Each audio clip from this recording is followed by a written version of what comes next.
Hello, BookTube, and I'm coming to you with a video that it's been on my mind for a little while, and a few people have asked me for this as well. First of all, I want to apologize for the fan. I'm sure it's going to be heard over, well, hopefully not over top of me. I got a blustering voice, not as bad as Brian Blessed though. Yeah, there was nothing that would. Got a funny story about that. I was at a convention one time, and it was it was in Milton Keynes here in the UK, and there was a football stadium, soccer stadium, and it's a big honking place. And he was there doing stuff. I knew he was there. I was on one end of it, and he was sitting on the other end, and I could hear him all the way across. Anyway, that's my Brian Blessed story. Um, See, the heat does strange things. Anyway, yeah, it's cooling down outside here, but it takes days to cool down inside. It's still an oven inside here. But I thought I'd do this video. People have asked me, like about collecting. And this is the kind of video that I'm going to do here that I normally would do my 1 minute replies and just said, go collect, you know. And it also was prompted by a friend, a conversation with a friend. And I thought I think I can put all this stuff sort of together, a few things that might be helpful to a few people because, my friend we were talking, and like he's interested in Tolkien, and to get first editions of Lord of the Rings or The Hobbit, or even the second iteration of The Hobbit, is extremely expensive, and that's outside of the budget of most people. And it was sort of like, well, then we started talking about what else you can do to collect in an area or an author that you really like, but you can't get the first editions. And it was sort of, it was a longer conversation, but he's interested in collecting paperbacks, the various covers, and collecting those. And I'm thinking, yeah, because he's not going to read those. He'll have his reading copies or on ebook as well. But he likes the covers of a lot of them. And the thing is, as I say, you won't be reading those. So it is a collection specifically for, amassing stuff of a certain author. And in this case, Tolkien. And I was sort of saying, well, then what you want is, you want them in as perfect condition as you possibly can, because you're not going to read them. Also, I was thinking that, try to get first printings of those paperbacks. Now, I'll explain why later. And if there's anything special about them, like the artwork, if there's possible to get a signature of somebody, of the artist, not preferably on the cover, but on the front free end paper, or where his or her name is mentioned in the book. And that's sort of, other than the signature ones, that's an affordable thing that most people can do and look for. As you get to the older editions of the paperbacks, yes, you're going to increase in price, but there's so many that are being done today, and in foreign language as well. Foreign language, non-English language, foreign to Tolkien, was writing in English. And like I said, to get first editions, you might wonder, because most of the time, unless they're vintage ones, they're not going to be worth much more than these. However, if it is something that you're going to do, and you're going to amass quite a collection of these, like shelves and shelves of these, and there are times in people's lives that they are, have trouble financially, possibly, or at their passing, somebody else may decide to sell the collection.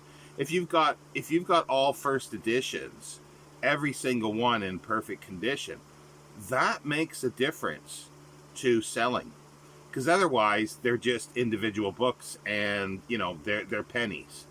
But as a unified collection, and if you work them work it in a certain way, and not just scatter shot everything, either certain years that you collect, or just The Hobbit, say for instance, all the iterations in paperback of The Hobbit, and any new other special editions that come out, because as they come out, you would be more or less able to afford them, and this goes for any author down the road that's sort of popular, that you might not be able to afford the first editions. The best case scenario would be is to find an author that's writing now and that you really like, and don't think of investment in any way. You collect because you love it, and that's really the best way to look at it as an investment. You're going to be probably disappointed in most ways. And, there's lots of people out there that talk about, collecting, and you must collect, this, and you do this, and people call themselves, I'm an expert collector, or all this stuff. Nobody is an expert collector. It's your budget. They're no more an expert collector than somebody who collects bottle caps. It makes no difference. And it's terms like that I don't really like. It's like, you collect what you want to do, and because it's a passion for yourself.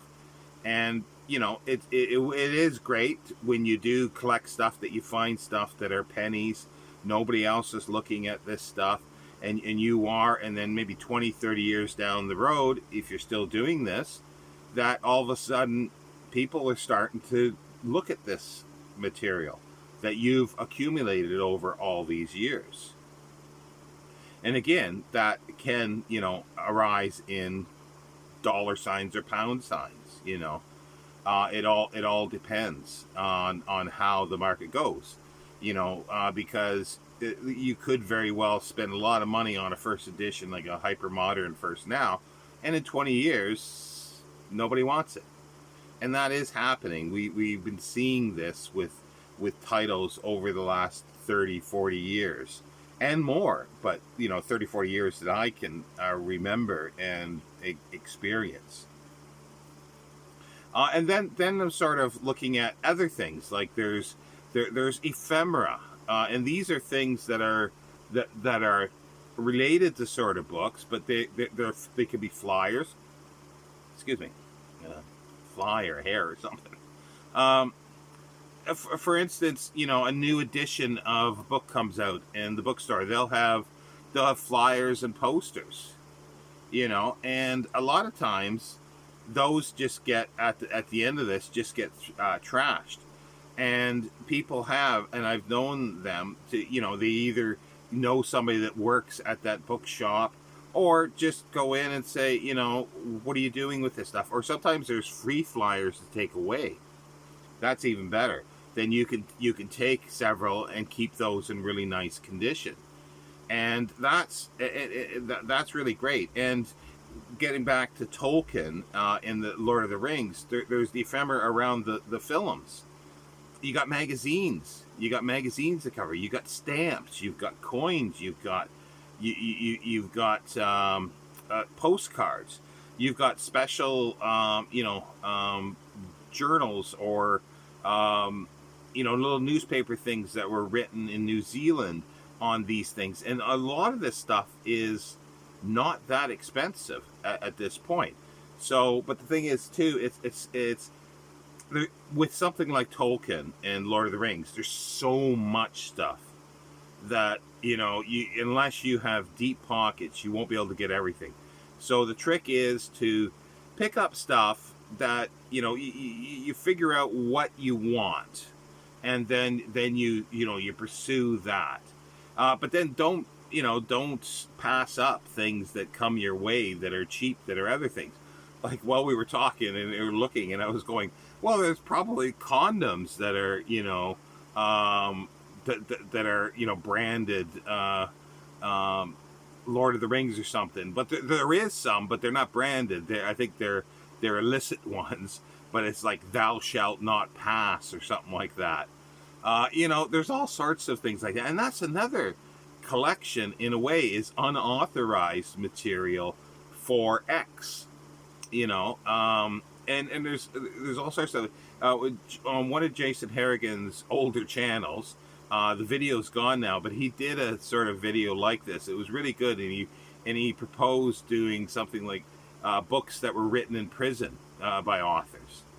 And you could go through everything. You've got John Bunyan with Pilgrim's Progress. If you've got deep pockets, you go all the way through, and you can pick up like the Birdman of Alcatraz. I just can't think of his name now. His book on I think diseases of birds, and I don't think that's that expensive. It's not huge amounts of money. And there's all sorts of authors like that. And he went through a few things. But he also was talking about, you could then look at the ephemera and stuff that's from the prison itself. There's going to be, letterhead. There's going to be possibly stuff out there that you could find. And a lot of this wouldn't be that expensive. And again, it's you putting all this material together in a collection. It's sort of, as a whole, it means something more than little bits and pieces. And that's why like the thing that I think the biggest thing to think of is condition, and edition. Like I say, if it's a book of any sort, try to get the first edition. Like you can have placeholders until you can find something, yes, but really try to get the first edition. As I say, it's because you want a unified whole for your collection. But again, you might get other editions, the second edition and so forth, because the cover might be different, and there'll be reasons for that. I was trying to find it. I think it's in the box behind me, and I just didn't. It's too hot to be moving stuff around. There was a first edition of a A.E. Van Vogt book and a second edition, and they have a Daw book, and they have different covers. So that's kind of cool. And yeah, you would want that kind of material as well. And yeah, you just but you sort of sit down and think what you want to collect. And why you want to sort of collect it. Is it because of money? Well, that's a different kind of thing. If you've got deep pockets, you can invest in stuff that you can possibly turn over later at a higher profit, or collect something in these areas that I'm talking about. Collect and then try to sell it as a whole collection. That's if you want to do that for monetary wise. I've always been of the way of you collect what you like, and it becomes more enjoyable, and it's the chase that is enjoyable as well, and then you get something that you've been looking for a long time. Yeah, it's to me it is as simple as that. But again, like I say, you sort of build, if it is something that is very popular and has a lot of things like the Tolkien and the Lord of the Rings, there is just so much stuff. You can buy tea towels, you can buy, you can just go on and on and on of everything that's been branded with the cereal boxes. There are soda pop cans in Australia that are, with this. And the thing is, yeah, you can buy empty ones. But again, what you want is to buy the sealed ones if you were going that route, and it's just, you figure out what you want, and you just pursue it. And even if you can't get the first edition, of the book that you want because it's too expensive, you can enjoy yourself with a small amount of money, even if your budget is really small, and you only have a little bit of money to work with. You can choose one of these things, to pursue, to buy. You just sit down and think about it. Anyway, that's sort of my 2 cents for collecting. And as I say, there is no real right way or wrong way. I collect books, and a lot of times I don't really care about the edition because I'm doing them for different reasons. But I was at one time collecting Clifford Simak, and I wanted all the sort of paperback, different covers, and I want them in the best condition, and preferably in the first. That was a different matter. That was something that was special for me. But everything else, like now I just want reading copies, and it's nice to have the nicer older covers, yes, and thankful to somebody that's been sending me some. That's really great. But again, it's where you want to go with this, but if you want to collect something in that vein of as a collection and not to be sort of used, that's a little different. And that's the thing, collecting, being a collector is sometimes on BookTube here a bad word. People say, I'm not a collector, I'm a reader. Well, if you've got 10, 20 books or a shelf of books, and these aren't books that as soon as you read them, you toss them away or you recycle them back to the bookshop. If these are things that you keep and either reread or keep because you enjoy them and you like the look of them, you're a collector. You're a collector. It's as simple as that. But there's different types of collectors. There's a collector that collects antiquarian first editions. There's collectors that only collect incunabula. Like you have to have deep pockets for these things. But just because you have shelves of books, it's you're still a collector. Like, I don't know why there's such a backlash against this word. You are a collector. It's as simple as that. But you're not a collector in a certain way, and you're not in that way. You're in your way, which is perfectly fine. You can define how and what you collect all by yourself. But never think of it. That's another piece of advice. Never think of it as a dirty word, but if you're just reading and you're recycling through stuff, then there's no use to you even having a physical copy. If you can read ebooks, then you just read it that way. And even people who keep those the files, you're collecting those files. You're a collector. It's as simple as that. If you've got more than what you're reading at the time, you are a collector. It's the same as people who collect shoes. And all sorts of stuff. Cars, if they can afford it. All that kind of stuff. So anyway, I've been prattling on for almost 20 minutes here. But yeah, shout out in the comments below, and what do you think of my sort of view of collecting is, or what you collect. What do you collect in that all-encompassing word collecting? Whether it be first editions, whether it be you like mass market paperbacks, you like only hardcover fiction, science fiction and of a certain period, or thrillers, and you're trying to get or a specific author, and you're trying to collect everything that they have. The key word is collect, and there's nothing wrong with that word. It's not a dirty word, people. Anyway, do let me know in the comments or send me an email. Take care, BookTube.